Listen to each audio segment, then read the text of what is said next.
Welcome, all again minds. Today we are going to derive Langevins theory for diamagnetic materials or Langevins classical formula for diamagnetic substances. Okay તો ડાયામેગ્નેટિક material શું છે એની પહેલાં આપણે properties જોઈએ અથવા revise કરી જઈએ. ડાયામેગ્નેટિક પ્રોપર્ટીઝ આપણને ખ્યાલ જ છે કે જ્યારે એને મેગ્નેટિક ફિલ્ડમાં મૂકતા પહેલાં જ્યારે મેગ્નેટિક ફિલ્ડમાં ન મૂક્યું હોય ત્યારે એની પાસે કોઈ permanent dipole moment magnetic dipole moment હોતી નથી. પણ જ્યારે તમે એને મેગ્નેટિક ડાયપોલ મોમેન્ટમાં મૂકો ત્યારે બધા જ જે ચુંબકીય ક્ષેત્ર ધારો કે આ સાઈડનું હોય તો બધી જે ડાયપોલ મોમેન્ટ છે એના વિરોધ દિશામાં અથવા એને ઓપોઝ કરતી હોય એવી રીતે ગોઠવાઈ જાય છે અને એ એટલે તમે એમ કહી શકો છો કે એની સસેપ્ટિબિલિટી ઋણ છે. તો ક્યારેક પ્રશ્ન એવી રીતે પણ પૂછાઈ શકે છે કે ડિરાઈવ ડાયામેગ્નેટિક માટે એટલે કે સસેપ્ટિબિલિટી છે મેગ્નેટિક સસેપ્ટિબિલિટી એ નેગેટિવ છે એ સાબિત કરો. અથવા એમ પણ પૂછી શકે આપણે બીજી એક પ્રોપર્ટી એની કીધી હતી ડાયામેગ્નેટિક મટીરિયલ્સની કે જ્યારે તમે એને ટેમ્પરેચરમાં આપો તો એને ટેમ્પરેચર સાથે એને કોઈ લેવા દેવા નથી એટલે કે it is independent of the temperature.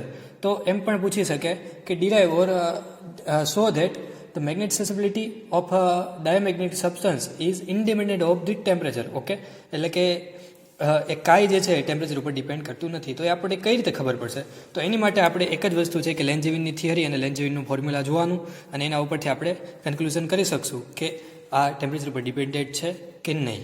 Okay તો હવે સ્ટાર્ટ કરતાં પહેલાં એ જોઈએ કે લેન્જેવિન જે સાયન્ટિસ્ટ હતા ઓકે તો એણે શું કીધું હતું કે પોલ લેન્જેવિન નામના સાયન્ટિસ્ટે શું કીધું હતું.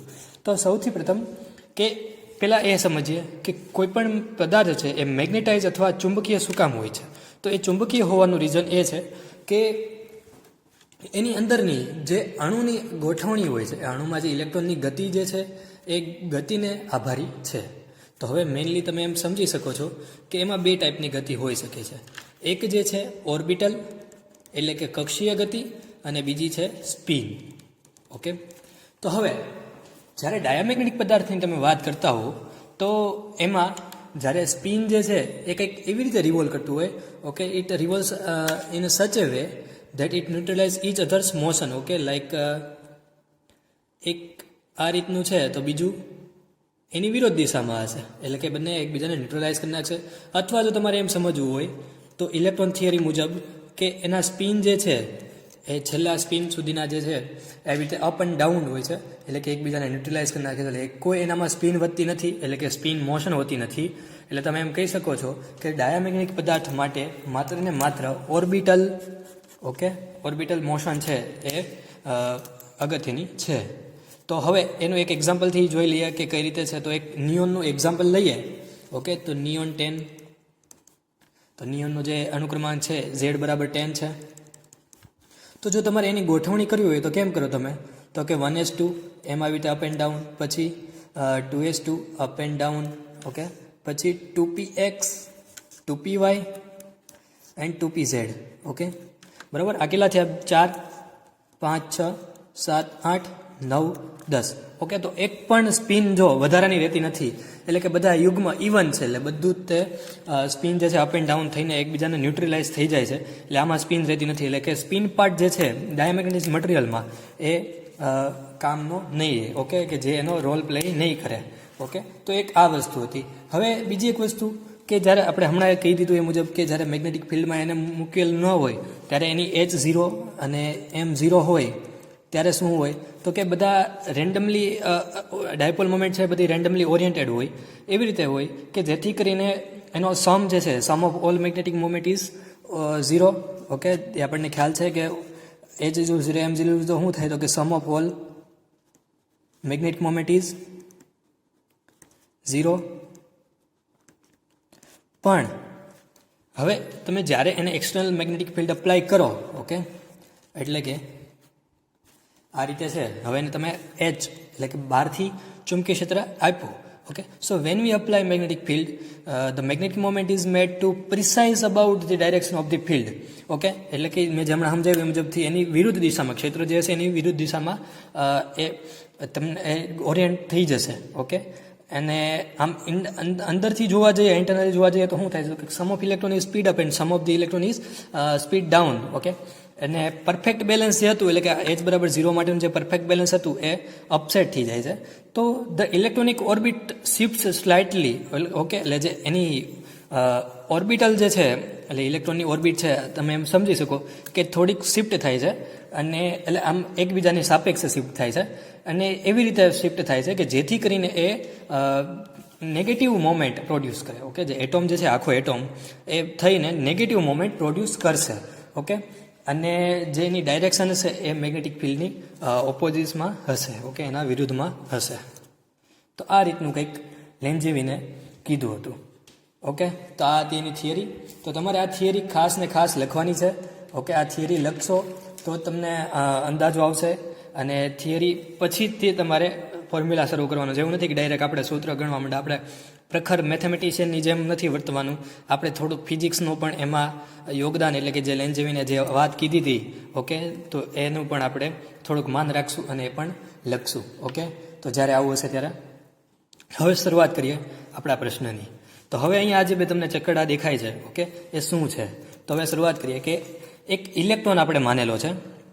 આ ઇલેક્ટ્રોન છે કે જેનું માસ m છે, જેનો ચાર્જ E છે અને એ એકબીજા સર્ક્યુલર પાથમાં, આ જે છે સર્ક્યુલર પાથમાં રોટેટ કરે છે અથવા સર્ક્યુલેટ થાય છે. ઓકે, તો એ કયા પ્લેનમાં? તો કે XOY, એટલે કે આવી રીતે XY છે તો તમે એમ માનો કે આવી રીતે આમ રોટેટ થાય છે અને આ ઝેડ અક્ષ છે એને લંબ છે આમ. ઓકે, તો ઝેડ અક્ષ એને લંબ એટલે આવી રીતે તો આવી રીતે લંબમાં છે ઝેડ અક્ષ અને ઇલેક્ટ્રોન છે આવી રીતે XY અક્ષમાં. એટલે કે 2Dમાં વિચારો, પહેલાં આજના જવા દો તો એ આવી રીતે આમ રોટેટ થાય છે ગરબા ગમે એની જેમ. ઓકે, અને આપણે લંબમાં, એટલે ગરબી જે વચ્ચે મૂકીએ એવી રીતે લંબમાં આપણે એને મેગ્નેટિક ફિલ્ડ જે છે અપ્લાય કરેલું છે. તો આ ઝેડ જે છે મેગ્નેટિક ફિલ્ડ છે જેને લંબ છે, XOY પ્લેનમાં ઇલેક્ટ્રોન છે એ મૂવ થાય છે. તો આ કઈ રીતે કે આ એન્ટી ક્લોકવાઇઝ ડાયરેક્શનમાં મૂવ થાય છે, એટલે કે એની ω1 છે અને આ જે છે એ ω2 છે, એટલે કે એ ક્લોકવાઇઝ ડાયરેક્શનમાં મૂવ થાય છે. સેમ વસ્તુ છે, ઇલેક્ટ્રોન જ છે, માસ m છે. ઓકે, તો આટલી વસ્તુ હતી. હવે તમને ખ્યાલ છે કે આપણે હમણાં જ કીધું કે શું થતું હતું, તો કે એની જે એક્સટર્નલ મેગ્નેટિક ફિલ્ડ અપ્લાય કરતા હતા તો શું થાય, તો કે એની ઇલેક્ટ્રોન ઓર્બિટ છે થોડીક શિફ્ટ થતી હતી. તો ઇલેક્ટ્રોન ઓર્બિટ શિફ્ટ થાય તો એનો મતલબ શું થાય છે? આપણે એનો મતલબ એવો કાઢી શકીએ કે ચેન્જ ઇન એંગ્યુલર વેલોસિટી, એટલે કે એની એંગ્યુલર વેલોસિટી ઓમેગા છે એમાં પણ ચેન્જીસ આવશે. તો આપણે હવે એનો જે ચેન્જ છે એ પણ ફાઇન્ડ કરશું. તો હવે એ શરૂઆત કરતાં પહેલાં આપણે એ જોઈ લઈએ કે જ્યારે મેગ્નેટિક ફિલ્ડમાં મૂકીએ, okay, so in the presence of the magnetic field 3 different ટાઈપના ફોર્સીસ છે એ લાગતા હશે એકબીજા ઉપર. તો હવે અહીંયા શરૂઆત કરીએ. પહેલું ફોર્સ જે છે આ સાઈડ જે હશે એ બધું એન્ટી ક્લોકવાઇઝ માટેનું હશે. ઓકે, તો પહેલું ફોર્સ છે એ હશે સેન્ટ્રીપિટલ ફોર્સ. ઓકે, કે જેને તમે ગુજરાતીમાં કહો છો કેન્દ્રગામી બળ.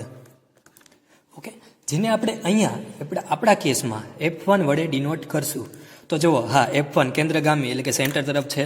So it directed to the centre, એટલે કે એ સેન્ટર તરફ છે કે એની ડાયરેક્શન છે ઇઝ ટુવર્ડ્સ ધી સેન્ટર. તો હવે એનું ફોર્મ્યુલા શું હોય છે કેન્દ્રગામી બળનું, સેન્ટ્રીપિટલ ફોર્સનું ફોર્મ્યુલા એ આપણને ખ્યાલ જ છે already, mv, okay, square by r. તો સેમ વસ્તુ ક્લોકવાઇઝમાં પણ એવું જ કંઈક લાગુ પડશે. સેમ વસ્તુ સેન્ટ્રીપિટલ ફોર્સ કે જેને તમે કહો છો કેન્દ્રગામી બળ, F1 વડે ડિનોટ કરશું અહીંયા તો એ થઈ જશે mv square upon r. Okay, હવે v જે છે બરાબર શું થાય છે, તો કે v is equal to r omega. Okay, we already know this કે v is equal to r omega. તો આપણે એની અહીંયા વેલ્યુ મૂકશું, અહીંયા મૂકી દઈએ નીચે r ઓમેગા, બરાબર, અને એનો સ્ક્વેર અપોન r. તો આ કંઈક આપણી પાસે આવું થશે. અહીંયા r સ્ક્વેર આવશે એટલે એક r કેન્સલ થઈ જશે, એટલે અહીંયા ઉપર એક r વધશે અને ઓમેગાનો સ્ક્વેર થશે. એટલે F1 તમને મળ્યું છે mr ઓમેગા સ્ક્વેર. ઓકે, તો સેમ વસ્તુ તમે અહીંયા પણ અપ્લાય કરી શકો છો. v is equal to r omega, so this becomes mr square omega square upon r square.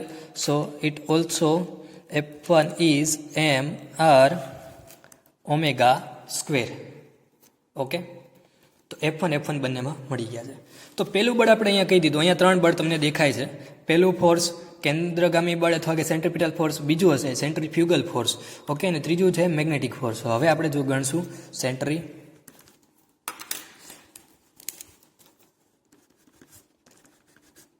Centrifugal force.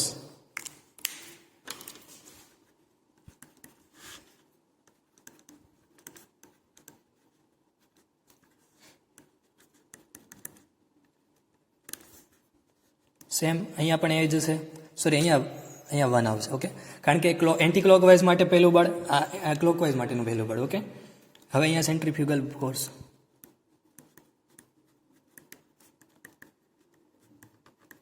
Okay. તો સેન્ટ્રીફ્યુગલ ફોર્સ એટલે શું થાય તો કે F2, જેને આપણે ડિનોટ કરશું F2 વડે. તો F2 ઇઝ ઇક્વલ ટુ એમ, અહીંયા આવશે V1, ઓકે, અહીંયા આવશે V1 R²/R. કારણ કે આની જે વેલોસિટી છે એ હવે આપણે વાત કરીએ તો એ આપણે શું કીધું હતું કે આ it relates to the ω1, okay, અહીંયા આવ્યું ઇટ રિલેટ્સ ટુ ધી ω1, એટલે એની એંગ્યુલર ફ્રીક્વન્સી છે એ ω1 છે, તો બીજાની ω2 છે, તો આની સાપેક્ષ આની વેલોસિટી હશે V1, આની હશે V2, ઓકે.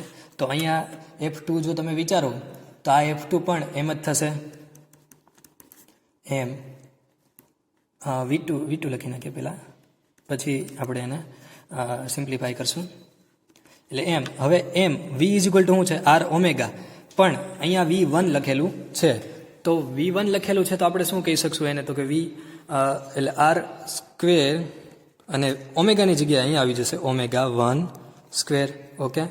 તો ω1² અપોન R. સિમિલરલી એમ R², ω2² અપોન R. તો F2 શું મળી ગયો આપણને, એમ R⍵1², F2 એમ R⍵2², ઓકે. હવે બે બળ આપણે ગોતી લીધા, આમાં જે F1 F2, અહીંયા પણ F1 F2, એટલે એન્ટી ક્લોકવાઇઝમાં બે બળ અને ક્લોકવાઇઝના બે બળ આપણે ગોતી લીધા. હવે એક બળ જે છે એ બાકી છે,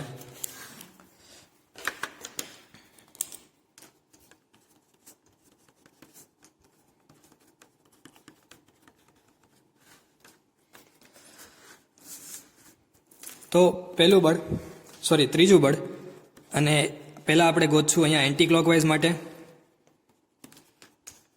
ઓકે. તો એ બળ હશે જેને આપણે કહીએ છીએ મેગ્નેટિક ફોર્સ, ઓકે, કે જેને Fm વડે આકૃતિમાં ડિનોટ કરેલું છે, Fm વડે, ઓકે. તો એન્ટી ક્લોકવાઇઝમાં કહીએ તો કે બહારની દિશામાં અથવા બહાર નીકળતું છે, ઓકે. તો એને Fm વડે આપણે ડિનોટ કરીએ છીએ. તો હવે મેગ્નેટિક ફોર્સ એટલે તમે એમ કહી શકો કે લોરેન્સ ફોર્સ છે. તો લોરેન્સ ફોર્સનું તમને ફોર્મ્યુલા યાદ જ છે, શું હશે તો કે EV અથવા EV×B. તો અહીંયા આપણે લખશું V1, કારણ કે આની સાથે ω1 રિલેટેડ છે એન્ટી ક્લોકવાઇઝ ડાયરેક્શનમાં, ક્રોસ H, YH, કારણ કે આપણે Z ડાયરેક્શનમાં H જેટલું એક્સટર્નલ મેગ્નેટિક ફિલ્ડ અપ્લાય કરેલું છે, તો આપણું મેગ્નેટિક ફિલ્ડ અહીંયા થઈ ગયું H, ઓકે. તો આટલી વસ્તુ થઈ ગઈ. હવે આને તમે સાદુરૂપ આપો તો આ થશે EV1H. હવે ક્રોસ છે તો શું થશે A×B એટલે AB sin θ, એટલે V1H sin θ થઈ ગયું. તો આ તમને ખ્યાલ છે. તો પહેલું સેમ અહીંયા કામ લાગી ગયું. તો હવે EV1H sin θ, થીટા કેટલું હશે તો કે આ જુઓ H કઈ દિશામાં છે તો કે કેટલું છે, એનો ખૂણો હશે 90નો, કારણ કે આપણે શું કીધું હતું કે એ લંબ પરપેન્ડિક્યુલરલી આપણે લગાડેલું છે, આ XY પ્લેનમાં ફરે છે ને આને પરપેન્ડિક્યુલર લગાડેલું છે. તો H આપણો sin θ sin 90 થઈ ગયો, અને sin 90 ઇઝ ઇક્વલ ટુ 1. તો આ કંઈક આપણને મળી ગયું. અહીંયા H લખીએ તો HE into V1 is equal two FM, okay. તો આ તમને મળી ગયું છે. હવે 1 મિનિટ, V જે છે એનું હજી સિમ્પ્લિફિકેશન આપણે આપી દઈએ, કારણ કે અહીંયા બધે આપણે જુઓ ઓમેગા ટર્મ રાખેલી છે, તો અહીંયા પણ આપણે Vને ઓમેગાવાળામાં કન્વર્ટ કરી નાખીએ અને અહીંયા જ રાખી દઈએ, એટલે નીચે જગ્યાએ રહે આપણે. તો આ થઈ ગયું કંઈક HER⍵1, ઓકે. તો હવે ક્લોકવાઇઝ માટે ત્રીજું બળ, કે જેને આપણે ડિનોટ કરશું એફએમ વડે, તો એ એફએમ પણ આ જ રીતે મળશે, પણ એની ડાયરેક્શન છે એ માઇનસ આવશે. ઓકે, કારણ કે અહીંયાથી તમે જોઈ શકો છો એ ઇનવર્ડ છે અને એની જે ડાયરેક્શન છે એ તમે કોઈ પણ લેફ્ટ હેન્ડ રૂલ ઉપરથી કે કોઈ પણ રીતથી એ ઝેડ જે છે એ ઝેડ ઉપરથી પણ તમે કહી શકો છો. ધારો કે આ એક્સ વાય ઝેડ છે. ઓકે, તો એક દિશામાં હશે, એક વાય દિશામાં, એક ઝેડ દિશામાં હશે, તો બીજું જે છે એ નેગેટિવ ઝેડ દિશામાં છે. એટલે જો અહીંયા આપણે એકમ લખવું હોય તો એ માઇનસ કે કેપ થશે, એટલે કે એ ઝેડ દિશામાં માઇનસમાં હશે. ઓકે, તો એટલે આપણે અહીંયા લખશું માઇનસ ઇન્ટુ V2, કારણ કે અહીંયા ઓમેગા 2 રિલેટેડ છે, સો એ V2 આવશે ક્રોસ H. મેગ્નેટિક ફિલ્ડ બંનેમાં સેમ જ અપ્લાય કરેલું છે, તો માઇનસ હવે સેમ આની જેમ જ થઈ જશે EV1H. ઓકે, સાઇન થીટા એટલે સાઇન 90 બરાબર 1 એ આપણે અત્યારે હવે લખતા નથી આ ટર્મ માટે, તો આટલી આપણને ખબર પડી ગઈ. તો હવે માઇનસ HER ઓમેગા 2, તો સેમ વસ્તુ મળી ગઈ. તો આ થઈ ગયું તમારું એફએમ. તો હવે આપણી પાસે કયા કયા સમીકરણ થઈ ગયા એ જરાક જોઈ લઈએ. For anti clockwise we have centripetal force અથવા કે કેન્દ્રગામી બળ, જેને આપણે ઇક્વેશન 1 કહેશું. એન્ટી ક્લોકવાઇઝ માટે તે સેન્ટ્રીફ્યુગલ એટલે કે કેન્દ્ર ત્યાગી બળ, કે જેને આપણે 2 વડે ડિનોટ કરશું. તો જો કેન્દ્ર ત્યાગી એટલે બંનેમાં બહારની તરફ હશે. અને મેગ્નેટિક ફોર્સ કે જેને આપણે ઇક્વેશન નંબર 3 આપશું. સેમ ક્લોકવાઇઝ માટેના ઇક્વેશન આને આપશું 4, આ ઇક્વેશન થશે આપણું 5. ઓકે, અને આ ઇક્વેશન નંબર આપણું થશે 6. ઓકે, તો આઈ હોપ કે તમને આ વસ્તુ જે છે એ એકદમ સમજાઈ ગઈ છે. તો હવે આ તમને સમજાઈ ગયું, તો આના ઉપરથી આપણે જે ડિનોટ કરવાનું છે તો એ ડિરાઈવ કરવાનું છે, તો આપણે એ ડિરાઈવ કરીએ. પહેલાં તો આપણે એ જોશું કે જ્યારે ઇક્વિલિબ્રિયમ હોય ત્યારે પહેલી કન્ડિશન માટે શું થશે અને બીજી કન્ડિશન માટે શું થશે. તો સ્ટાર્ટ કરીએ. ફોર ઇક્વિલિબ્રિયમ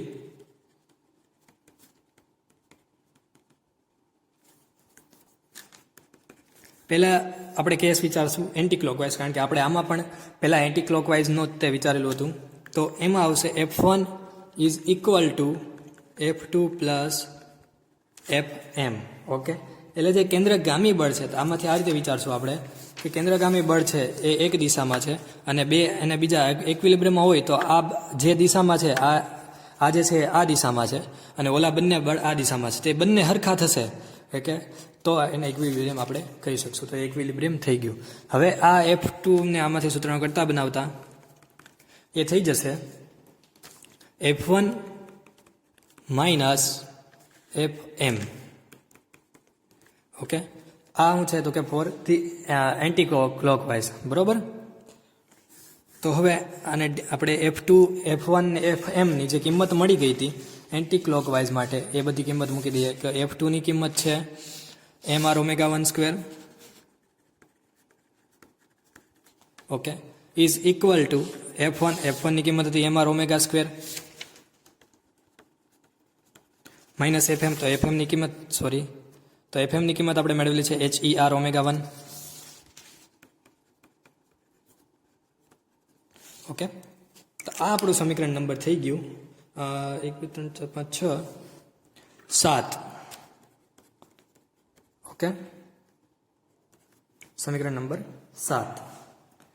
અને જો તમારે એવું ન કરવું હોય તો આના સમીકરણ નંબર તમે 3 પણ આપી શકો કે એન્ટી ક્લોકવાઇઝ છે તો એન્ટી ક્લોકવાઇઝ માટેનું, તો એવી રીતે પણ તમે કરી શકો છો. હવે આપણે ડિરાઈવ કરશું આવી જ કન્ડિશન. ઓકે,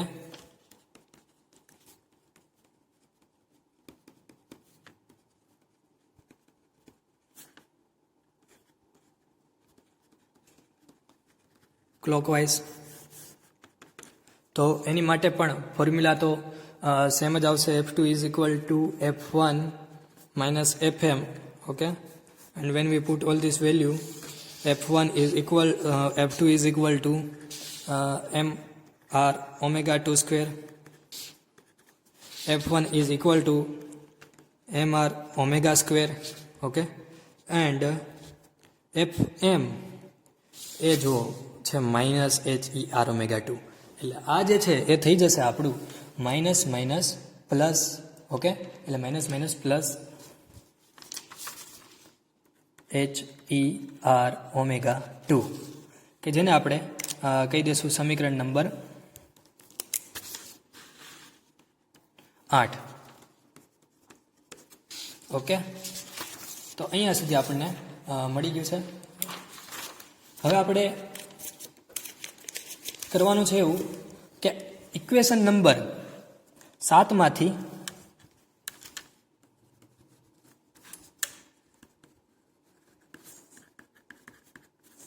એટલે કે ઇક્વેશન નંબર 7 માંથી ઇક્વેશન નંબર 8 ને બાદ કરવાનું છે. તો હવે બાદ કરીએ તો આપણી પાસે આવશે એમ આર ઓમેગા 1 નો square minus M R omega 2 નો square. Okay, is equal to M R omega square. આ થશે માઇનસ, કારણ કે બાદ કરવાનું છે. 7 માંથી 8 બાદ કરીએ છીએ એટલે અહીંયા બધે માઇનસ આવશે. અહીંયા માઇનસ ને આ માઇનસ સોરી આ પણ માઇનસ થઈ જશે. ઓકે, કારણ કે પ્લસ છે. તો માઇનસ એમ આર આ થઈ ગયું એમ આર ઓમેગા સ્ક્વેર. આ છે minus H E R omega 1 અને માઇનસ હજી આવશે એચ ઈ આર ઓમેગા 2. હવે આમાંથી તમને જે કેન્સલ થતું હોય આપણે કેન્સલ કરી નાખીએ. જે કોમન નીકળતું હોય એ કોમન કાઢી લઈએ. તો ઇક્વેશન નંબર ટર્મ આ સાઈડની ટર્મ અથવા LHS ટર્મમાં કંઈક આવું થશે omega 1 square to omega 2 square. હવે આ ટર્મમાં શું થાય છે? જો આ તો કેન્સલ આઉટ થઈ ગયું છે. તો આપણે અત્યારે કેન્સલ થઈ ગયું છે એને જસ્ટ આવી રીતે એકદમ ત્રુટક રેખાથી દેખાડી દઈએ કે કેન્સલ થઈ ગયું છે. તો હવે આપણી પાસે વધ્યું છે આવી રીતે માઇનસ, એમાંથી પણ માઇનસ એચ ઈ અને આર, એટલે કે હર નથી, બરાબર ને? Magnetic field into electric charge into R radius, આટલું આપણે કોમન કાઢી લીધું છે. તો હવે આ થઈ જશે ઓમેગા 1 માઇનસ ઓમેગા 2. ઓકે, નહીં સોરી પ્લસ આવશે, કારણ કે આપણે માઇનસ કોમન કાઢી લીધું છે. ઓકે, એટલે તમે એમ માની શકો કે આ જુઓ તો માઇનસ માઇનસ બંને ટર્મ માઇનસ માઇનસ થઈ જશે, કારણ કે આપણે માઇનસને કોમન કાઢેલું છે. ઓકે, તો હવે હજી થોડુંક સાદરૂપ આપીએ તો M R omega A square minus B square. Okay, તો શું થયું? તો કે omega 1 minus omega 2 into omega 1 plus omega 2, એટલે કે A minus B into A plus B, H into E into R omega 1 plus omega 2. Okay, તો હવે આમાંથી કેન્સલ પાછું જે થાય છે એવું આપણે કેન્સલ કરી નાખીએ, એટલે કે આ ટર્મ અને આ ટર્મ કેન્સલ થઈ ગઈ. તો આપણી પાસે વધે છે કંઈક આવું M R omega 1 minus omega 2 is equal to minus H E R. Okay, બસ એટલું વધ્યું. હવે ઓમેગા 1 માઇનસ ઓમેગા 2 છે એને આપણે કહી શકીએ ડેલ્ટા ઓમેગા. તો delta omega is equal to, કારણ કે બંનેની બાદબાકી એટલે ડેલ્ટા ઓમેગા થઈ ગયું H E into R upon M. Sorry એ આર અહીંયા એમ આર છે તો પહેલેથી કેન્સલ ન કર્યું, આપણે ભૂલી ગયા, તો હવે કરી નાખીએ. એટલે delta omega is equal to minus H E upon M. તમારે કહેવાય ને કે કેન્સલ થાય છે, તો આપણે હવે પહેલાં કેન્સલ કરી નાખતા હતા. હાલો, હવે વાંધો નહીં, અહીંયા કેન્સલ થઈ ગયું એટલે અહીંયા ઉડાડી દીધું. તો હવે આપણી પાસે ઓમેગા જે મળ્યો એ કંઈક આવો મળ્યો માઇનસ એચ ઈ અપોન એમ. ઓકે, કે જેને આપણે સમીકરણ નંબર આપી દઈશું 9, કારણ કે અહીંયા છે 8. હવે આપણને જે ડેલ્ટા ઓમેગા મળ્યું, ઓકે, એ હતું એન્ગ્યુલર જે છે વેલોસિટી, એનું ચેન્જીસ હતો એ હતો. તો હવે આપણને ખ્યાલ છે જ્યારે મેગ્નેટિક મોમેન્ટ જે છે એ શું કરતું હશે, તો કે મૂવ કરતું હશે, એટલે એની માટે ઓમેગા 0 હશે. તો હવે તમારે જો એમ મેળવવું હોય કે મેગ્નેટિક મોમેન્ટ ગોતવી હોય તો મેગ્નેટિક મોમેન્ટનું સૂત્ર કંઈક આવી રીતનું છે M is equal to I into A, એટલે કે magnetic moment is equal to current into area, કે જે આપણે ફોર્મ્યુલા જોયું ત્યારે પણ જોઈ ગયા હશો અને તમને 11-12માં પણ ખ્યાલ જ હશે. ઓકે, તો આ magnetic moment M is equal to આપણે આઈ અપોન એ થઈ ગયું. અને આપણે મ્યુ વડે દર્શાવીએ તો પણ ચાલે. એટલે મેગ્નેટાઇઝેશન આપણે કન્ફ્યુઝન ન થાય મેગ્નેટાઇઝેશન સાથે. ઓકે, તો હવે આઈ જે છે એ છે કરંટ. તો કરંટ શું હશે? કરંટ આવશે E/T. કેમ ભાઈ? તો કે કરંટનું સૂત્ર તમને ખ્યાલ છે, ચાર્જના છેદમાં ટાઈમ. એટલે કે જે આપણે અને વ્યાખ્યા કંઈક આ રીતે યાદ રાખી કરી કે એકમ સમય માટે પસાર થતો ચાર્જ. તો અહીંયા આપણે એમ માનીએ કે આ ટી છે ને આ ઈ છે, તો એ કંઈક આ રીતે બનશે અને અહીંયા એ. હવે આપણને ખ્યાલ છે કે ઇલેક્ટ્રોન કઈ રીતે મોશન કરે છે. તો એની મોશન છે એ સર્ક્યુલર ઓર્બિટમાં છે, સર્ક્યુલર ઓર્બિટમાં છે. તો એનો એરિયા આવશે πr². અને ટી જે છે, ટી એટલે તો તમે એને ટાઈમ પીરિયડ માની શકો. તો ટીનું તમે કહી શકો 2π/ω, જેને અહીંયા લખી દઉં. A = πr² and T = 2π/ω. Okay, આટલી વસ્તુ આપણે લીધી છે એટલે આપણને કંઈક આવું મળ્યું. હવે જુઓ કે કેન્સલ આઉટ થતું હોય તો કેન્સલ આઉટ કરી નાખીએ. તો આ મ્યુ ઓર m બરાબર થઈ ગયું E ઓમેગા પાઈ કેન્સલ થશે, અહીંયા 2r².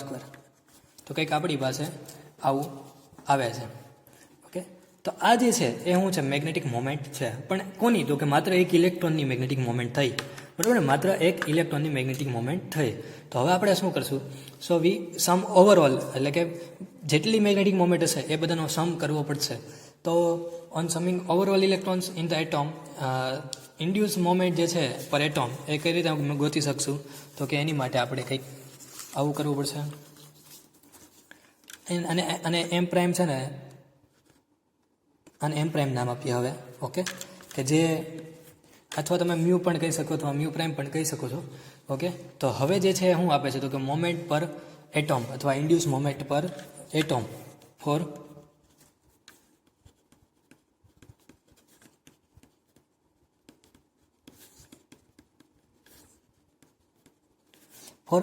ઓલ બરાબર, ઓલ માટે. તો મેગ્નેટિક મોમેન્ટ ફોર ઓલ માટે ઓમેગાની જગ્યાએ હવે આવશે E delta omega r²/2. Okay, for all છે એટલે ઓમેગા જે છે એટલે ω1 - ω2 જે આપણે ગોત્યું છે એ આવશે. હવે એની કિંમત તો આપણને ખ્યાલ જ છે. તો એ, અને આને શું કહેવાય? હજી એક વખત કહી દઉં ગુજરાતીમાં. ડાયમેગ્નેટિક પદાર્થ માટે સમાસ ચુંબકીય જાગમાત્રા, અથવા કે આપણે સમેશન કર્યું છે, ઓવરઓલ ગોત્યું છે, એટલે કે એ રીતે કે તમે કહી શકો સમાસ ગુજરાતીમાં. ઓકે, હવે એમ પ્રાઇમ બરાબર આ થશે E ડેલ્ટા ઓમેગાની કિંમત જે આપણને મળી છે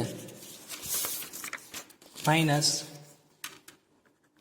H, અહીંયાથી જોઈએ છીએ E અપોન એમ. જોયું બરાબર? તો ઓમેગાની કિંમત આપણે મૂકી દીધી -HE/m.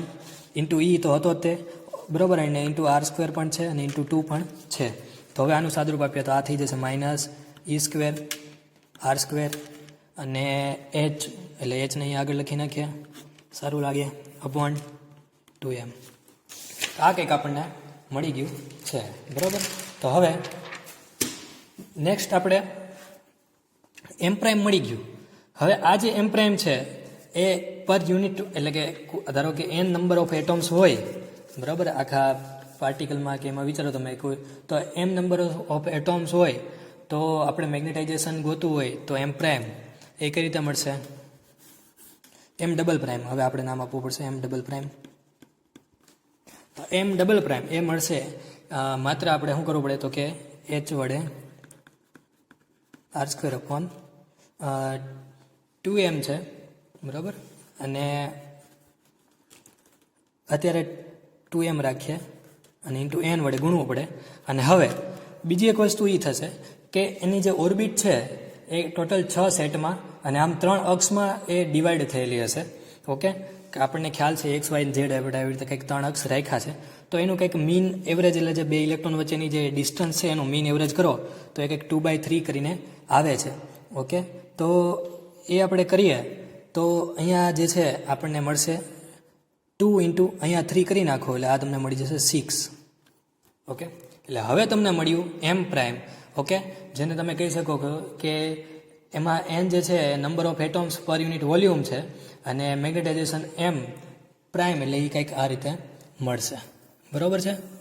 હવે તમે એ વસ્તુને બીજી એક પણ આમ પણ કહી શકો છો કે એમાં n પ્રકારની કક્ષા હશે. ઓકે, અને એક કક્ષા અથવા આ કક્ષા જે છે એને 3 પાસામાં એટલે કે 3 અલગ અલગ ભાગમાં આપણે તમે ડિવાઈડ કરી શકશો. એટલે કે અક્ષ દીઠ કુલ 6 સમૂહમાં તમે એને ડિવાઈડ કરી શકશો, વિભાજિત કરી શકશો. એટલે આ જે છે તમને મળી છે, આ શું મળી છે તો કે કોઈ એક કક્ષાને અનુલક્ષીને પદાર્થની એકમ ચુંબકીય ચાકમાત્રા છે. કોઈ એક કક્ષાને અનુલક્ષીને એકમ ચુંબકીય ચાકમાત્રા છે. હવે આમાંથી જો આપણે આને કરીએ કે એકમ કદ દીઠ ચુંબકીય ચાકમાત્રા ગોતવી હોય તો આને આપણે શું કરવું પડશે તો કે એને ડિવાઈડ બાય વી અથવા વોલ્યુમ તમે એમ માનો તો magnetic moment per unit volume is called the magnetization. એટલે હવે જે છે એને આપણે આઈ વડે ડિનોટ કરીએ કે જેને કહેવાય મેગ્નેટાઇઝેશન. તો મેગ્નેટાઇઝેશનની વ્યાખ્યા હું આપણે કીધી હતી તો કે ભાઈ magnetic moment per unit volume, બરાબર ને, magnetic moment per unit volume અથવા કે એકમ કદ દીઠ ચુંબકીય ચાકમાત્રા એટલે કે એમ બાય વી, આવું કંઈક કર્યું હતું આપણે. તો હવે અહીંયા જે છે આપણે આને આવી રીતે કરી શકશું કે I is equal to H E square R square n upon 6m. બરાબર, તો આ થઈ ગયું આપણું આઈ. હવે આ જે આઈ છે એ આઈમાં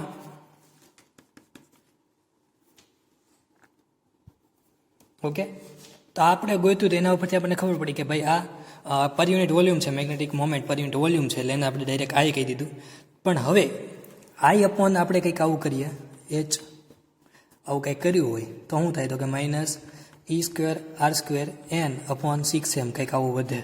તો ભાઈ આઈ અપોન એચ શું કામ કર્યું તો હવે યાદ કરો મેગ્નેટિક સસેપ્ટિબિલિટીની વ્યાખ્યા. So ratio of magnetisation I okay to the magnetic field intensity H is called magnetic susceptibility. એટલે કે ચુંબકીય ગ્રહણશીલતા કોને કહેવાય છે તો કે આઈ, ઓકે, કે જેને તમે કહો મેગ્નેટાઇઝેશન અથવા મેગ્નેટાઇઝેશન અને એચ એટલે કે ચુંબકીય ક્ષેત્રની તીવ્રતા, એ બંનેના ગુણોત્તરને કહેવાય છે મેગ્નેટિક સસેપ્ટિબિલિટી અથવા ચુંબકીય ગ્રહણશીલતા. ઓકે, તો હવે આપણે જે જોતું હતું એ હવે મળ્યું છે. તો આપણું સપનું સાકાર થયું અહીંયા, અને એકદમ ઇઝીલી આપણે ડિરાઈવ કરી નાખ્યું. તો E square R square n upon 6m, તો આપણને મળ્યું મેગ્નેટિક સસેપ્ટિબિલિટી, જેને આપણે અત્યારે કહી દઈએ ઇક્વેશન નંબર 11. ઓકે, હવે આ જે તમને મળી ગઈ છે એ મેગ્નેટિક સસેપ્ટિબિલિટી એટલે કે ડાયામેગ્નેટિક પદાર્થ માટેની સસેપ્ટિબિલિટી મળી ગઈ છે. તો આ જે ઇક્વેશન છે, ઇક્વેશન નંબર 11 અથવા 10 કે જે ઇક્વેશન નંબર આવ્યું છે, આપણે ઇક્વેશન નંબર 11 આવ્યું છે, તો ઇક્વેશન નંબર 11 એને તમે એમ કહી શકો આ ક્લાસિકલ લેન્જેવિન ઇક્વેશન છે ડાયામેગ્નેટિક પદાર્થ માટેનું. તો અહીંયા લખી નાખીએ. So equation 11 is called the, so we have to write always conclusion after the question. So first equation 11 is known as classical Langevin equation for diamagnetic substances. Okay, પહેલું. હવે એ બધી વસ્તુ છે એટલે આ જે છે ડાયામેગ્નેટિક સસેપ્ટિબિલિટીને આપણને તો ગુજરાતીમાં પણ આપણે એવું કહી શકીએ કે ડાયામેગ્નેટિક પદાર્થ માટે લેન્જેવિનનું ક્લાસિકલ વાદ મુજબનું સમીકરણ આપણે જે છે મળી ગયું છે, અથવા ઇક્વેશન નંબર 11 ને એ સમીકરણ કહેવાય છે. અને એના ઉપરથી આપણે અમુક કન્ક્લુઝન છે, ઓકે, જે આપણે ડિરાઈવ કરી શકશું. તો પહેલું, so the following conclusion we can drawn from this equation. First, diamagnetic susceptibility is independent of temperature. કેમ તો કે ભાઈ આમાં ક્યાં તમને ટી દેખાય છે ટેમ્પરેચરનું? ટીનું ક્યાંય વાત જ નથી આવી. ઓકે, સો આપણે કાંઈ એમ વડે લખી નાખીએ. તમારે લખવાનું diamagnetic susceptibility is independent of temperature. પહેલું કન્ક્લુઝન આપણે કંઈક આ રીતનું કાઢ્યું. હવે બીજું કન્ક્લુઝન કે કાયમ જે છે ઇઝ નેગેટિવ. તો તો તમે કહો ભાઈ એ ક્યાં દેખાય છે તો કે હા અહીં રહ્યો નેગેટિવ એટલી મોટી નિશાની તો આપણને દેખાય છે તો આ નેગેટિવ.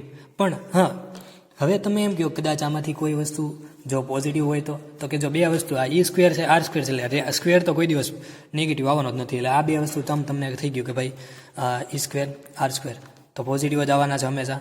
હવે એન જે છે એ પણ કોઈ દિવસ નંબર ઓફ મોલિક્યુલ છે એ માઇનસમાં તો આપણે એઝ્યુમ તો કરવાનો નથી હાઇપોથેટિકલ તો આપણે એટોમ્સ કે એવું કંઈ તો લેવાના નથી અથવા નંબર ઓફ એટોમ્સ તો લેવાના નથી અથવા નંબર ઓફ એટોમ્સ પર યુનિટ વોલ્યુમ તો લેવાના નથી એનને માઇનસમાં એટલે કે એન જે છે એ પણ પોઝિટિવ હોવાનો છે અને માસ એમ તો એ પણ પોઝિટિવ જ હોવાનું છે અને 6 તો કોન્સ્ટન્ટ છે એટલે આંકડો છે તો આ બધી વસ્તુ પોઝિટિવ છે. ઓકે સો કાયમ is negative as E square R square N and 6m is positive.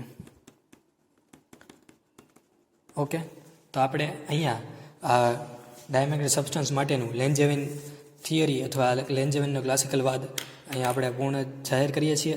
Okay અને આ રીતનું આ શોર્ટ એન્ડ સ્વીટ ઇક્વેશન તમારે મેળવવાનું રહેશે અને થિયરી જે છે એ આ રીતે કરવાની થશે. Okay thank you.